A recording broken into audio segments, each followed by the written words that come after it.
A bacterium figured out how to cure genetic disease 3 billion years ago. Not a scientist, not a lab. A single-celled organism, smaller than a grain of dust, quietly solved one of medicine's hardest problems, and we never noticed. Until now. The tool it built is called CRISPR. And what we are doing with it today should make you feel two things at once: hope and unease in equal measure. For most of human history, we changed life the slow way. We bred plants and animals selectively, choosing the strongest, the fastest, the most productive, and repeated the process across generations. We became very good at it, but we were doing it blind. We had no idea what mechanism we were actually changing. In the middle of the 20th century, scientists discovered the code underneath life itself. Deoxyribonucleic acid, DNA, a molecule that carries instructions for how every living thing grows, functions, and reproduces.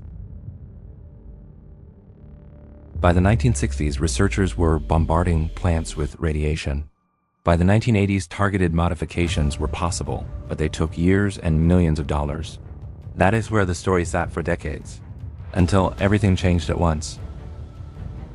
The answer came from somewhere no one expected: the ocean. Specifically from a war that has been fought there for 3 billion years. Bacteriophages, viruses that hunt bacteria, kill 40% of all ocean bacteria every single day. They inject their own DNA into a bacterium and turn it into a factory that builds more viruses. Most bacteria cannot stop this, but some survive. And when they do, they activate something remarkable. The surviving bacterium cuts a small piece of the virus's DNA and stores it inside its own genome, in a section scientists later named CRISPR. This is the bacterium's memory of its attacker. The next time that virus appears, the bacterium arms a protein called Cas9. This protein sweeps through the bacterium's interior, comparing every strand of DNA it encounters to the sample from the archive. When it finds a perfect match, it cuts precisely, surgically. We will come back to that word, surgically, because it turns out to be the key to everything. When scientists realized that the CRISPR system is programmable, it was like being handed a GPS when you had only ever had a hand-drawn map. You type in the destination, the protein finds it. In 2015, scientists used CRISPR to cut the HIV virus out of living human cells in a laboratory. 1 year later, they injected CRISPR directly into rats carrying HIV throughout their entire bodies. More than 50% of the virus was cleared from cells across multiple organs, a single injection. Think about that for a moment. Over 3,000 genetic diseases are caused by a single incorrect letter in a person's DNA. Scientists are building a version of Cas9 precise enough to change just one letter, correcting the disease at its source.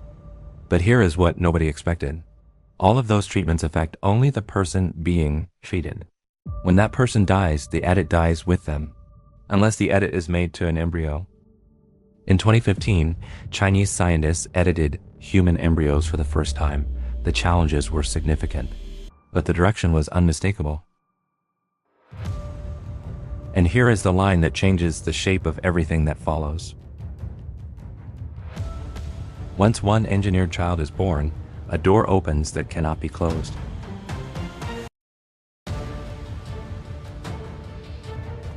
Their edited genes will pass to their children, and their children's children. We would not be changing one person. We would be changing the species. It will begin cautiously, families carrying a fatal genetic disease, choosing to edit an embryo rather than pass that death sentence to their child. That argument is difficult to refuse. This is not only a story about medicine, it is a story about what happens when a species gains the power to rewrite itself. We are already living inside a version of this world. In Europe, 92% of pregnancies where Down syndrome is detected are terminated. We already make selections. We already have preferences. The question is not whether this technology will be used. It will. The question is who uses it, under what rules, and for whose benefit.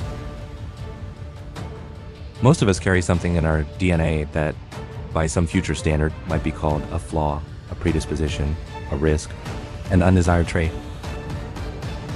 In the world this technology is building, would you have been edited